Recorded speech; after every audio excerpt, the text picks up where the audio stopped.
belajar bergerak berbagi untuk negeri. Guru penggerak majukan pendidikan. Guru penggerak menghamba para murid. Kreatif rancang pembelajaran. Hargai potensi, tingkatkan prestasi. Lahirkan profil pelajar Pancasila. Belajar bergerak berbagi.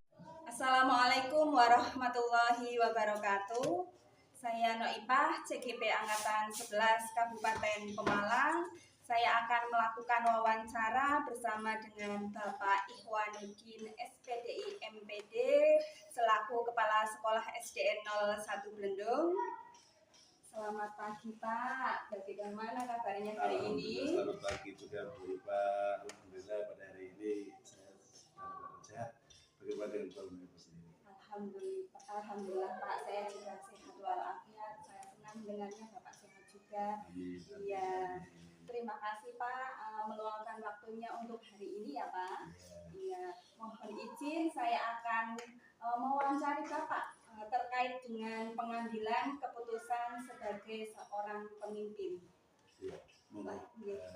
Saya luangkan waktu demi sukses dengan pemimpin untuk hal-hal yang mungkin saya bisa.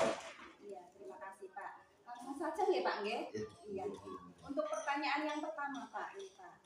Selama ini bagaimana Bapak dalam mengidentifikasi kasus-kasus yang merupakan dilema etika atau rujukan moral Pak? Selama ini saya mengidentifikasi kasus dengan etika itu harus ada paradigma yang pertama, individu dengan kelompok, rasa keadilan dengan rasa kasihan, kebenaran dan rasa kesetiaan, dan jangka pendek maupun jangka panjang.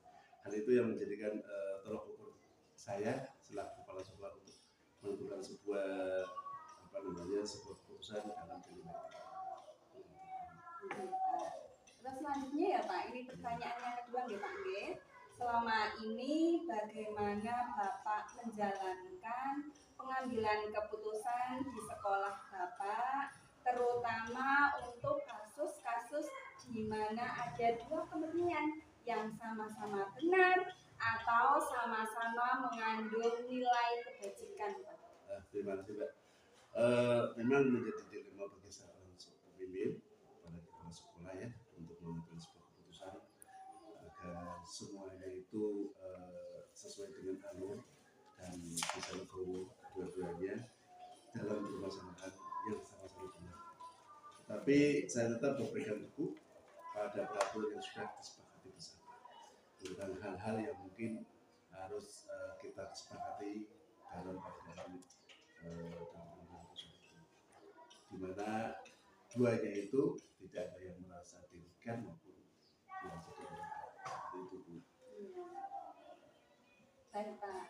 Untuk pertanyaan selanjutnya nggih Pak nggih. Ini untuk pertanyaan yang ketiga Pak.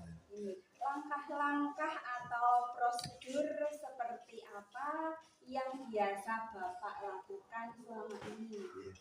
Adapun langkah-langkah dalam mengambil keputusan itu ada 9 langkah. Yang pertama adalah mengenali bahwa nilai-nilai yang saling bertentangan dalam situasi tertentu.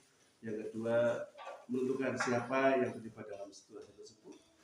Terus yang ketiga, mengumpulkan fakta-fakta dari semua permasalahan dan siapa yang terlibat di situ.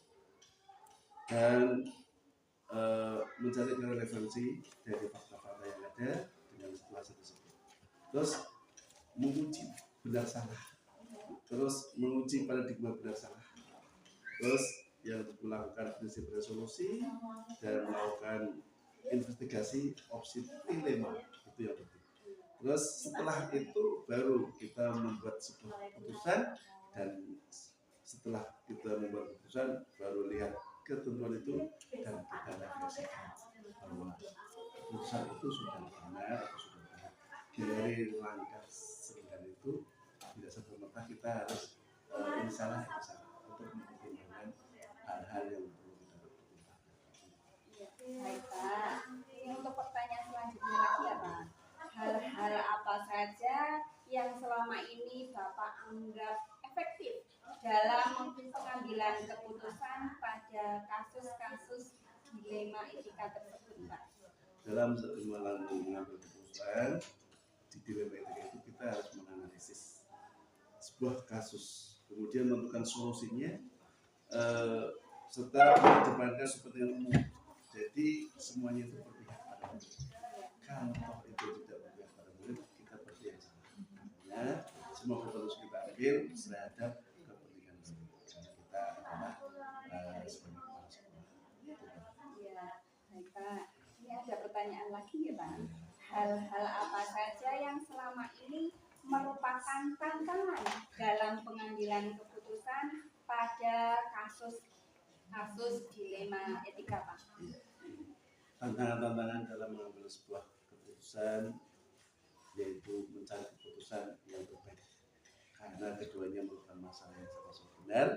Dalam mengambil keputusan harus menguntungkan kedua belah pihak, tidak harus ada yang dirugikan, karena itu harus berhubung, berkewo, tidak ada justru kita dan justru kita kurang berhubung. Itu yang menjadi kemungkinan, yaitu harus mengambil sebuah keputusan keduanya tidak memihak A maupun tidak memihak. Baik Pak, ini pertanyaan selanjutnya Pak. Apakah Bapak memiliki sebuah tatkala atau jadwal tertentu dalam sebuah penyelesaian kasus dilema etika? Apakah Bapak langsung menyelesaikan di tempat atau memiliki sebuah jadwal untuk menyelesaikannya? Bentuk atau prosedur seperti apa yang Bapak jalankan tersebut, Pak? Dalam sebuah pengambilan keputusan itu tidak ada jadwal, Mbak, karena kita melihat kasus itu ringan atau berat.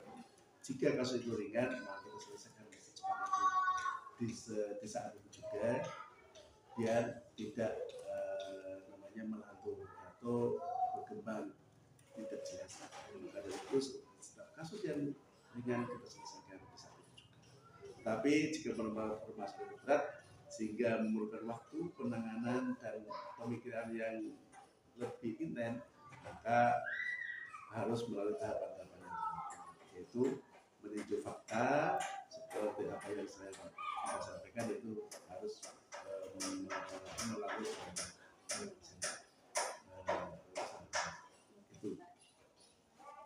Untuk pertanyaan selanjutnya lagi ya Pak, adakah seseorang atau faktor-faktor yang selama ini mempermudah atau membantu Bapak dalam pengambilan keputusan dalam kasus-kasus dilema etika tersebut?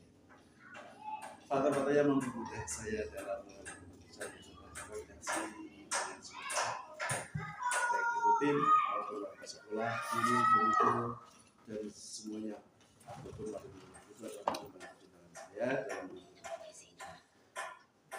jadi banyak yang membantu dalam mencari alternatif maupun solusi. Tidak serta-merta saya membuat keputusan sendiri. Kalau kita harus mempertimbangkan dari berbagai macam dan mempertimbangkan dari berbagai pihak. Semuanya terlibat.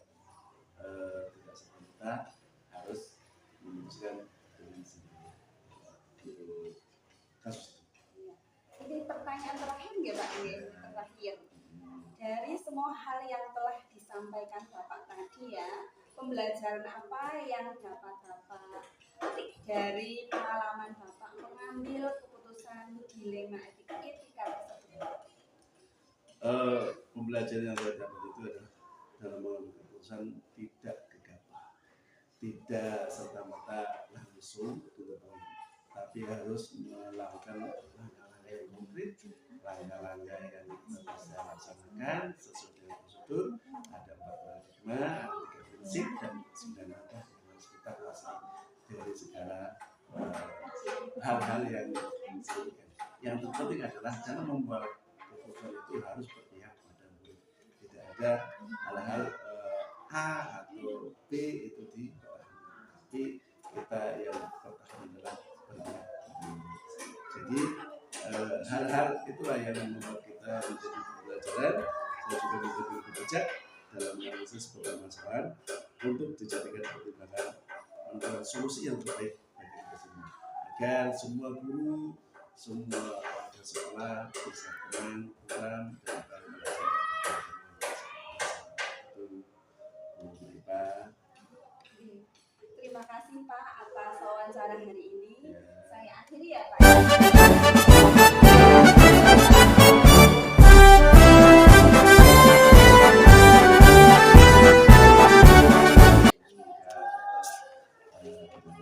Sehat bisa menjalankan tugas-tugas rutinitas kita sebagai guru di SD Jakarta. Terima kasih. Wassalamualaikum.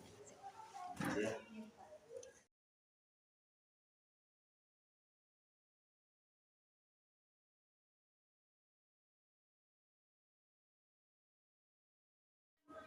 Assalamualaikum warahmatullahi wabarakatuh. Saya Noipa, CGP Angkatan 11 Kabupaten Pemalang. Saya akan melakukan wawancara bersama beliau, Ibu Endang Siswati SPDSD, Kepala Sekolah SDN 02 Bendung. Selamat pagi Ibu. Gimana kabarnya hari ini Ibu?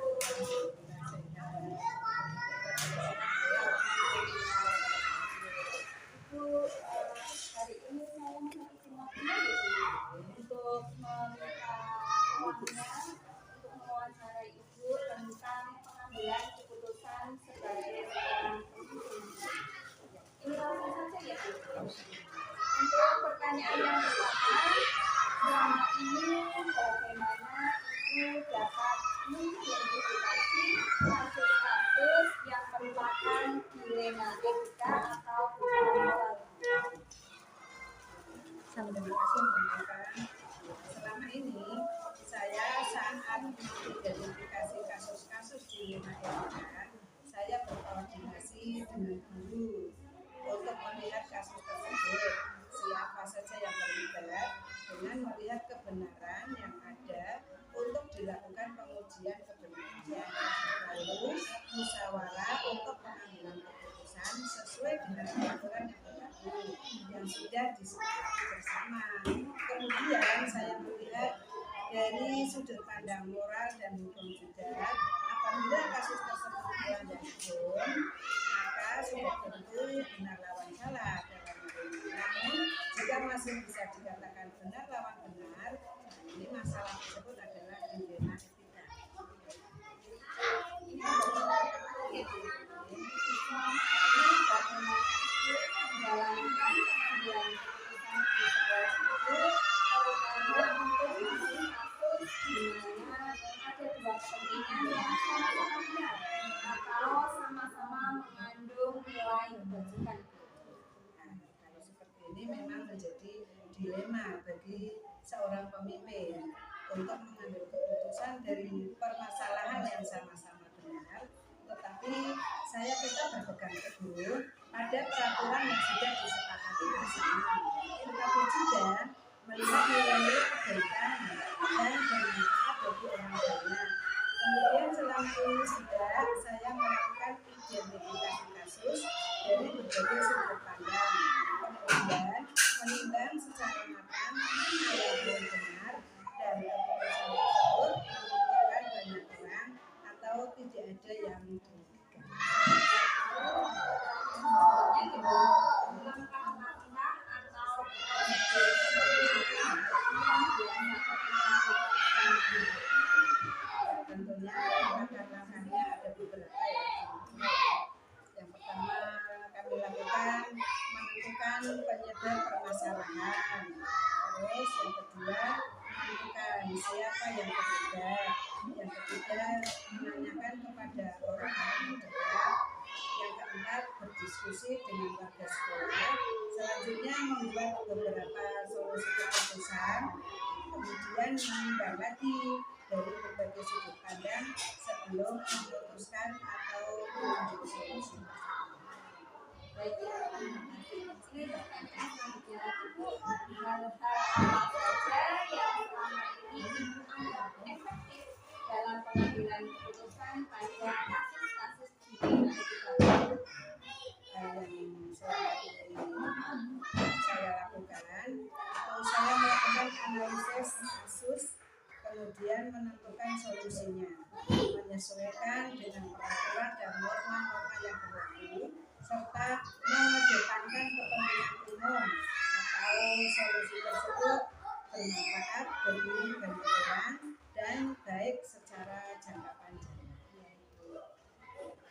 Termasuk hal-hal apa saja yang selama ini merupakan tantangan dalam pengambilan keputusan pada kasus-kasus di lima etika.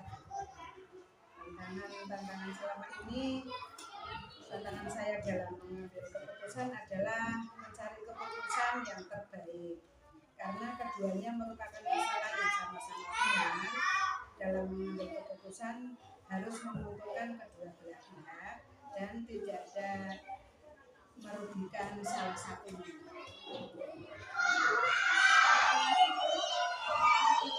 Memiliki jadwal tertentu dalam sebuah penyelesaian kasus di lima etika, apakah itu langsung menyelesaikan etika atau memiliki sebuah jadwal untuk menyelesaikannya, bentuk atau prosedur seperti apa yang dijalankan? Karena kasus itu munculnya tidak rutin ya, sehingga tidak ada jadwal khusus untuk penyelesaian kasus di lima etika, tergantung ringan dan beratnya kasus. Jika kasus itu ringan, maka bisa diselesaikan secara langsung saat prosedur. Tetapi jika permasalahannya berat sehingga memerlukan penanganan melalui tahapan-tahapan yang berlaku, yaitu dengan menunjuk fakta atau data, komunikasi dengan semua pihak, lalu berkoordinasi atau bermusyawarah dengan tim untuk mengambil keputusan yang tepat. Pertanyaan selanjutnya Ibu, adakah seseorang atau faktor-faktor apa yang selama ini mempermudah atau membantu Ibu dalam pengambilan keputusan dalam kasus-kasus di lima etika? Alhamdulillah pastinya ada ya faktor-faktor yang mempermudah saya dalam pengambilan keputusan adalah berkoordinasi yang baik dengan tim seperti keluarga sekolah, ada guru, komite, murid, juga orang-orang yang mempunyai kedekatan personal dengan orang yang mengalami permasalahan. Jadi banyak yang membantu dalam mencari alternatif dan solusi. Ini pertanyaan terakhir ya Ibu. Dari selama hal yang telah disampaikan Ibu tadi, pembelajaran apa yang dapat Ibu petik dari pengalaman Ibu mengambil keputusan di lima etika tersebut? Ini pembelajaran yang saya dapatkan adalah dalam pengambilan keputusan adalah pentingnya komunikasi dan koordinasi yang baik dari semua pihak agar pengambilan keputusan akhir yang diambil sesuai sasaran dan berdampak positif serta berpihak kepada semua. Saya juga menjadi lebih bijaksana dalam menganalisis sebuah permasalahan untuk dijadikan pertimbangan menentukan solusi yang tepat dan yang terbaik. Baik Ibu, terima kasih sekali waktunya hari ini sangat bermanfaat bagi saya Ibu.